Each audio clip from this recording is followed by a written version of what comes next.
Pilares de concreto armado, aula 1, critérios normativos. Quem sou? Meu nome é Leonardo Pinto, sou engenheiro civil, especialista em estruturas de concreto armado e fundações. Atualmente curso especialização em recuperação e reforço de estruturas de concreto. Sou engenheiro civil da empresa Sigma Grid Engenharia, com sede no caso em Chapada, Rio Grande do Sul. E eu decidi fazer essas aulas aqui, dessa semana, 5 aulas no caso, para tentar sanar algumas dúvidas que alguns colegas engenheiros têm, inclusive eu tenho e já tive também, dúvidas em relação ao dimensionamento de pilares. Tá? Por que às vezes acontece pilares com superdimensionamento, com a quantidade excessiva de barras de armadura, né? Mesmo nas obras térreas, obras baixas, obras de baixa altura ou pequenas cargas, podem ocorrer em obras maiores também, que é o caso que a gente vai ver aqui, mas a questão que às vezes a gente quebra a cabeça para resolver é uma obra pequena com uma quantidade excessiva de armadura em pilares. Tá? Bom, o público-alvo dessas aulas aqui, claro que essas aulas não são destinadas a todos, tá? Então essas aulas são destinadas mais ao meio técnico mesmo, a quem vai de fato dimensionar esses pilares, tá? Essas aulas então são dimensionadas de forma principal para engenheiros, então estão passando por algum problema de dimensionamento, e isso é bem complicado quando aparece. Eu já fiz algumas assessorias e numa delas eu peguei um projeto onde eu, no caso o engenheiro tinha bastante dúvidas em relação ao porquê de estar acontecendo esse superdimensionamento, tá? Vários pilares com bastante armadura, e isso acontece, e no decorrer dessa semana a gente vai ver o porquê, tá? Claro que não vai ser uma semana que vai resolver de fato todas as tuas obras, tá? Mas ele vai te dar o caminho, essa semana de aulas vai te dar o caminho para você resolver esses problemas ou para você buscar alguma ajuda no sentido de pesquisar a fundo mais alguns fatores que influenciam no dimensionamento de pilares. Tá? Também é para estudantes de engenharia. No caso, estudantes de engenharia na faculdade tendem a ver pilares mais de forma isolada. Tá? É um dimensionamento manual, claro, né? Mas é mais de forma isolada, com cargas isoladas, o lance isolado do pilar. Eles normalmente não trabalham com a estrutura de forma global, né? Com algumas cargas advindas da estrutura no sentido global. Mas é bem interessante para quem está na faculdade e pretende seguir a carreira de cálculo estrutural já se alinhar, digamos, com isso, tá? Que aqui fora, no caso, o projeto de estruturas ele é bem mais complexo porque envolve mais elementos, tá? É claro que na faculdade a gente tem que ter uma boa base, mas aqui fora, isso que eu vou passar aqui nessa semana, normalmente são as principais causas ou principais dúvidas que a gente tem em relação ao dimensionamento. Essas aulas também são para engenheiros que atuam já com estruturas, tá? E também são para engenheiros que estão iniciando na área de cálculo estrutural. Tá? No caso, é um panorama meio que geral das principais causas e de algumas formas de como a gente pode resolver ou de como você pode buscar ajuda, seja no meio técnico, em busca de artigos. De preferência, sempre procure por artigos, que é um caso mais resumido um pouco, que a gente consegue às vezes resolver algum outro problema de forma mais rápida. Tá? Vamos seguir aqui, eu vou passar nessa primeira aula aqui, no caso, critérios normativos, vai ser no caso assim, um geral sobre os critérios normativos, mas eu não vou envolver dimensionamento, por exemplo, a parte de detalhamento, que é uma questão que não interfere muito aqui na parte da otimização, tá? Eu vou tentar passar algumas coisas bem rápidas aqui na parte de otimização, até porque essa primeira aula é mais para explicar o que vai se passar nas aulas a seguir, né, no caso, no decorrer dessa semana, tá? A aula 2 então, vai ser sobre interação entre elementos estruturais. Essa parte aqui vai pegar diretamente, digamos assim, a fundo a parte de interação, ou seja, como que o pilar se comporta em relação à estrutura como um todo, tá? Porque a gente pode ter carga, pode não, e tem cargas de vento, né, na estrutura, cargas de vento, desaprumo, algumas vigas que às vezes são mais rígidas, menos rígidas que o necessário e acabam absorvendo, ou então, no caso, passando uma maior carga aos pilares, tá? No caso, assim, a gente vai analisar essa segunda aula aqui, como que de fato os pilares trabalham no pórtico global da estrutura, tá? Às vezes você está lá na tua obra com um pilar com um alto momento fletor muito alto, digamos que é o que normalmente faz com que aumente as armaduras, e você está fazendo de tudo e não consegue resolver aquilo, tá? Pode ser que o problema seja na tua estrutura global, no teu pórtico como um todo, tá? Na forma que está aquele pilar, ou de repente ele é um pórtico, digamos que importante para aquela estrutura em relação à rigidez ao combate ao vento, por exemplo, e aquele pilar ele está sofrendo uma maior carga. É alguns exemplos que a gente vai ver amanhã, no caso, tá? A aula 3 a gente vai ver nós semirrígidos, tá? E no caso, o que a norma, a NBR 6118 fala sobre os nós semirrígidos, no caso, quais são as considerações que a gente tem que fazer, quando podemos considerar, que essa é uma forma muito boa da gente reduzir a quantidade de armaduras em pilares, tá? Isso a gente vai ver na quarta-feira, então, tá? A aula 4 disposição dos elementos estruturais visando a redução da armadura. No caso aqui, a gente vai ver como dispor, por exemplo, como orientar de uma forma melhor as vigas, as lajes, o próprio pilar em relação ao pórtico, tá? Para que ele absorva, digamos, absorva mais esforços ou menos esforços conforme a rigidez do teu pilar. Tá? E dessa forma a gente tenta otimizar melhor o pilar em relação ao todo, tá? Tentando fazer com que que não aconteça de pilares acabar, de alguns, um ou outro pilar acabar absorvendo mais esforços e acabar ficando superdimensionado, tá? E a aula 5, métodos de cálculo de pilares e otimização. Nessa aula 5 eu vou passar os métodos de cálculo que a gente aprendeu lá na faculdade, por exemplo, e que hoje os softwares acabam utilizando, tá? Nesses métodos aqui tem alguns meios da gente otimizar ou então entender melhor o comportamento de cada um dos métodos e entender aonde que a gente pode trabalhar para fazer com que reduza a armadura dos pilares, tá? Bom, ferramentas computacionais. Nesse caso aqui, eu vou utilizar o F2 e o PCalc, que são ferramentas gratuitas no caso. O F2 para a gente fazer análise estrutural, para entender o comportamento de algumas rigidezes ali, ó, uma interação assim num pórtico plano. O F2 ele é a análise de estruturas planas, tá? Não seria uma análise de estrutura global, ou no caso 3D, né? O PCalc a gente vai utilizar para fazer um estudo de dimensionamento dos pilares, também é gratuito, tá? E eu vou utilizar aqui o Eberic, tá? O Eberic é um software profissional, ele é pago, tá? Então, caso você utilize o TQS ou o CPCAD, não vai ter muita interferência, porque na verdade o que eu vou abordar aqui nessa semana vai ser a teoria por trás, no caso do cálculo de pilares. Então, se você vai utilizar o TQS ou o CPCAD, você vai conseguir fazer de repente a tua otimização lá também, tá? Porque aqui a gente vai ver a parte de teoria mesmo, tá bom? Não vai ser voltado ao software. Eu vou utilizar o software aqui mais para fazer com que a gente consiga estudar a estrutura como um todo, tá? Qual é o comportamento quando a gente tem um trecho da estrutura mais rígido, menos rígido, como que trabalha os esforços na estrutura de forma global. Bom, alguns critérios normativos aqui, então, o básico mesmo, né? A parte dos estribos, estribos diâmetros mínimos 5 milímetros, tá? Não dá para fazer obras com estribos de 4,2 milímetros. Embora as obras menores o pessoal costuma colocar ou costuma comprar para colocar e para fazer a execução com estribo 4,2 e quando vê, bate lá, tá o projeto com estribo 5. Tenta evitar isso, estribo 5 milímetros, tá? Por mais que às vezes uma obra de pequena altura, né, um estribo de 4,2 ali, ele vai ter quase que a mesma função que o estribo de 5, tá? Mas a norma, no caso, limita o estribo de 5 pela questão da durabilidade, tá? A parte de espaçamento longitudinal, no caso dos estribos, né? Ele, no caso, seria 12 diâmetros para o CA50, ou seja, se a gente está utilizando uma armadura de 10 milímetros, por exemplo, você vai utilizar o teu estribo a cada vezes 12 diâmetros a cada 12 centímetros. No fim, você vai limitar ele a 10 centímetros, tá? Uma barra de 12,5 vai dar lá os seus 15 centímetros, 14 centímetros. Uh, os estribos, no caso, voltado mais à parte de dimensionamento, eles são mais para você confinar a armadura, tá? Eles não trabalham ao cisalhamento, a não ser que você tenha esforços. Com certeza você tem esforço de cisalhamento, mas nesse caso aí você tem que atender os critérios de viga. Tá? Aqui eu estou passando os estribos trabalhando especificamente para pilares, que daí no caso vai trabalhar mais para cintar os pilares. Assim como tem aqui na imagem, ó, aqui na imagem tem um caso de flambagem, né? Flambagem de barras pela questão da insuficiência de estribos, né? Ou seja, um espaçamento muito grande entre estribos aqui. Acaba que a barra acabou flambando aqui com a carga normal, né? Isso aqui pode acontecer com o momento fletor também, né? Espaçamento transversal máximo. Espaçamento transversal máximo menor ou igual a 2 vezes a menor seção. Então, no caso, você tem uma seção de 14 centímetros para você fazer o espaçamento transversal, no caso das barras longitudinais, que é a medida de diâmetro a diâmetro da barra, 14 centímetros, então no máximo você vai poder ter 28 centímetros entre barras. Tá? Tendo mais que isso, você tem que colocar um gancho. Tá bom? Diâmetro mínimo de disposição das armaduras, diâmetro mínimo, então, é 10 milímetros, isso aí todo mundo já sabe, tá? A disposição das armaduras é uma em cada vértice, no caso de pilares retangulares, pilar redondo é 6 barras no meio. Tá? Claro, aqui não é permitido o uso de treliços como armadura, isso aí a gente tá careca de saber já, né? Então, porém, ainda tem gente que usa. Claro que normalmente em obras com zero controle, por exemplo, o pessoal usa treliços como armaduras. Ou então quando está fazendo uma amarração, por exemplo, uma platibanda, vai fazer uma amarração de parede, o pessoal acaba utilizando, embora não poderia. Relações mínimas de seção. Aqui a gente começa a falar sobre alguns casos que fazem com que aumente a armadura dos pilares, tá? A norma, em certos casos, ela não, no caso, a norma ela limita, ela não permitiria a utilização de pilares com seção ou com a largura menor do que 19 centímetros, tá?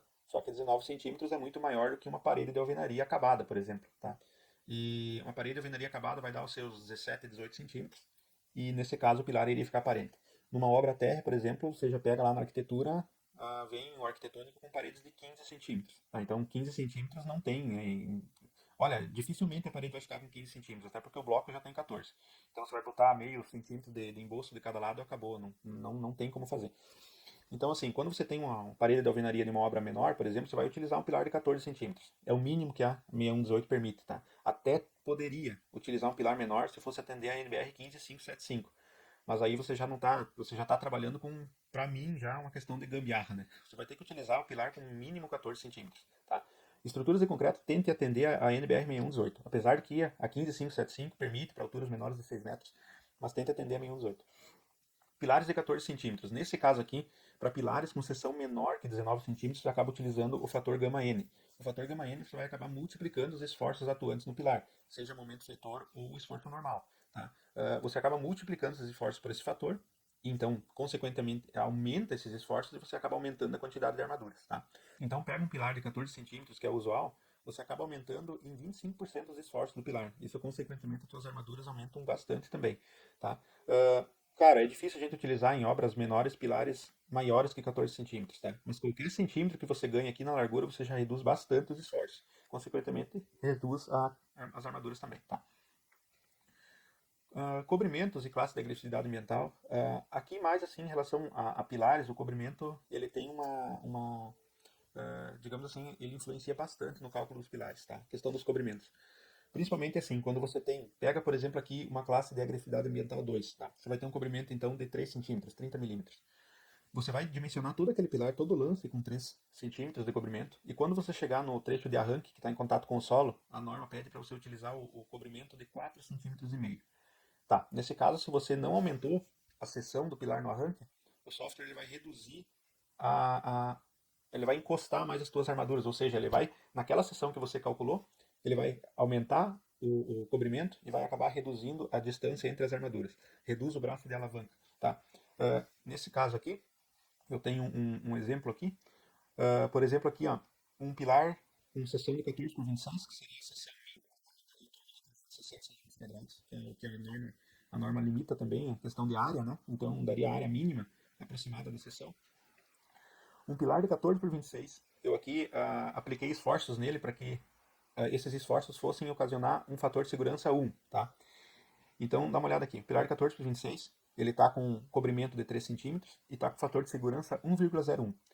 Esse mesmo pilar, na região de arranque, se você não aumentar a seção desse pilar ali, o software, por que o pilar está em contato com o solo, ele vai considerar um cobrimento de 4,5 cm e ele vai reduzir o braço de alavanca entre as armaduras, ou vai encostar as armaduras. Tá? No caso, a figura 2. Ele encostando as armaduras, para esforço normal, não tem muita variação. Agora, para momento fletor, ele acaba ficando muito menos resistente ao momento fletor. Quando você acaba encostando mais as armaduras, reduzindo o braço de alavanca. É o que você consegue perceber aqui. A figura 2, em comparação com a figura 1, ela está com um fator de segurança 0,9. Tá?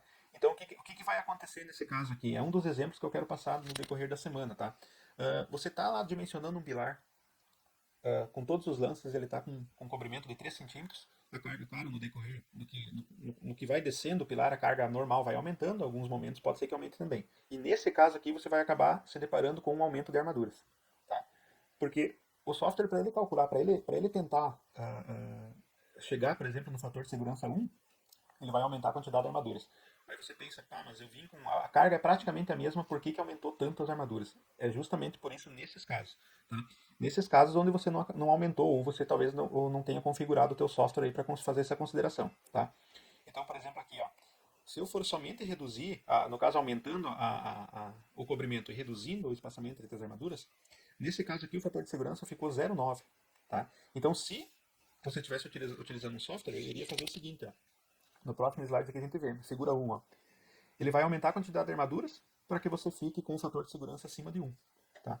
Então aqui ele está usando 6 barras de 10 milímetros. Tá? É a mesma carga, exatamente a mesma carga. Tá? Ele só aumentou o cobrimento e reduziu o braço de alavanca entre as armaduras. Olha, já aumentou 2 barras de 10 milímetros. Neste caso aqui, eu sugiro você aumentar de cada lado o cobrimento. Tá? Então, por exemplo, você vem com o pilar de cima, 14 por 26, com cobrimento de 3 centímetros. E no trecho em arranque, a norma te exige 4,5 cm de comprimento. Então o que você faz? Aumenta 1,5 cm de cada lado. Tá? Então você vai acabar aumentando a seção de cada lado 3 centímetros. Porque daí a armadura que vem de baixo, ela continua a mesma, a tomada é a mesma. Tá? O pedreiro, quando ele fazer lá na obra, os estribos são os mesmos tamanhos. Então os estribos do arranque é o mesmo tamanho dos estribos para cima. Então evita você ter que fazer um estribo diferente embaixo, no trecho de arranque, e fazer um estribo maior e em cima fazer um estribo menor. Isso aí pode te dar confusão, de repente, quando vê, fez a armação todos com os estribos menores, ou quando vê a arma para a parte de cima, o lance de cima com estribos maiores, isso aí te dá uma confusão grande na obra. Então o que você faz? Aumenta 1,5 cm para cada lado, aumenta 3 centímetros a seção, e aí você consegue garantir um comprimento de 4,5 e dá uma olhada aqui, a figura 2 aqui. Ela com 4, você aumentou então a seção, com as mesmas 4 barras de 10 ele está com um fator de segurança de 1,29. Tá? Então, você vê já que já resolveu. Aumentou um pouquinho o concreto e continua a mesma armadura. Se você não fizer isso, o software vai te calcular uma quantidade maior de armaduras nesse trecho de arranque. Essa aqui já é um dos exemplos de otimização. Tá? Em vez de você mandar 6 barras de 10 milímetros para a obra, você consegue mandar 4. Vai ter que fazer uma forma um pouco diferente ali no arranque, mas aí você está atendendo a norma. Tá? Eu vou passar para a última parte da aula aqui, que a gente vai ver a parte de esbeltez de pilar, tá? E excentricidades, que ainda dentro dos critérios normativos é o que mais, digamos, que influencia nos esforços finais de pilares. Tá? Assim, quanto maior a esbeltez, maior os esforços atuantes nos pilares, mesmo você considerando as mesmas forças. Tentando falar isso de uma maneira mais simples. Por exemplo, você está utilizando um pilar de 1 metro de altura de 20 por 20, por exemplo. Esse pilar está atuando 150 kN de carga. Mesmo que você não tenha momento fletor, você vai ter que considerar os momentos fletores mínimos, tá? Mas para esse pilar de 1 metro, você vai conseguir no cálculo lá um esforço X atuando no pilar. E uma armadura X, pega 4 barras de 10 milímetros, por exemplo. Se você aumentar a altura desse pilar, no caso, no decorrer do que você vai aumentando também a esbeltez desse pilar e você vai aumentando a classificação da norma em relação ao teu pilar. Tá? Se é um pilar curto, um pilar esbelto, medianamente esbelto, e assim vai essa classificação da norma. Isso a gente vai ver no decorrer da semana. Tá? Mas assim, conforme você aumenta a altura do pilar, tem casos onde a norma vai te pedir para você considerar excentricidade de segunda ordem, essas excentricidades acabam aumentando teus esforços. Vai ter casos onde você acaba tendo que utilizar fluência. A fluência também aumenta os seus esforços. Aumenta os esforços no sentido do momento fletor, tá? A carga normal continua a mesma. O que vai aumentar é o momento fletor. Normalmente em pilares o que aumenta a quantidade de armadura justamente é o momento fletor, tá? Bom, aqui eu coloquei umas fórmulas bem simples aqui, que é como a gente classifica os pilares quanto a esbeltez, tá? A gente tem aqui o lambda x, tá? Que é a esbeltez no sentido de x de um pilar, lambda y, esbeltez no sentido de y, e o lambda 1, que é o parâmetro que a gente classifica, no caso, os pilares, para a gente considerar ou não esforços globais, esforços locais de segunda ordem. Tá? No caso, o lambda 1 ele vai ficar limitado, tá? No caso, maior que 35 e menor que 90. O lambda 1 pode, no caso, você calcular e acabar dando um valor menor que 35, tá? Mas aí a norma pede para você considerar 35. Tá? No caso, assim, o 35 e 90, ele funciona da seguinte forma. Se você tem um pilar com o teu índice de esbeltez, por exemplo aqui, ó, o lambda x, tá? Com valor menor que 35, nesse caso você não precisa utilizar, fazer, no caso, o cálculo considerando excentricidades de segunda ordem. Tá? Então, nesse caso, você faz o cálculo simples. Pega o pilar, considera a carga normal, os momentos fletores e calcula. Tá? Claro, tem que fazer a consideração dos momentos mínimos, né? Mas isso é um caso que você faz um padrão mesmo, tá? Quando você passa o lambda 1, por exemplo, quando você calculou o lambda 1 lá e deu um lambda 1 de, por exemplo, 60, tá? Opa, o lambda 1 deu 60 e o teu lambda x, por exemplo, calculou deu 70, tá? Nesse caso, você tem o teu lambda x maior que o lambda 1 e aí sim você vai ter que considerar os esforços de segunda ordem, tá? Então o teu lambda 1, na verdade, ele é um parâmetro, tá? Para você fazer uma mensuração mesmo, se o lambda x ou o lambda y, se ele está maior ou menor e se você deve considerar ou não esforço de segunda ordem, tá? Então eu vou vir para a tabela aqui que talvez está um pouco mais resumido, tá? No caso, assim, excentricidades, tá? Estão diretamente ligadas à esbeltez, tá? A excentricidade acidental, você deve considerar sempre, tá? A excentricidade acidental é em relação ao desaprumo do pilar, tá? Você vai ter que utilizar a excentricidade mínima, aí você faz uma verificação, a excentricidade mínima em relação ao momento fletor mínimo, tá?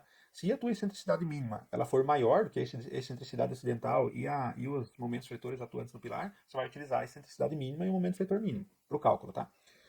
A excentricidade de segunda ordem você só vai utilizar, olha aqui, ó, ela está zero para lambda menor ou igual a lambda 1. Tá? Então, como eu falei antes, se você calculou o lambda 1 lá e deu um lambda 1 de 50, e o teu lambda, que é a tua esbeltez, deu 45, por exemplo, você não utiliza os esforços de segunda ordem. Então, consequentemente, tu tem um pilar menos carregado ou com menos atuação de momento fletor, que vai te dar então menos armaduras.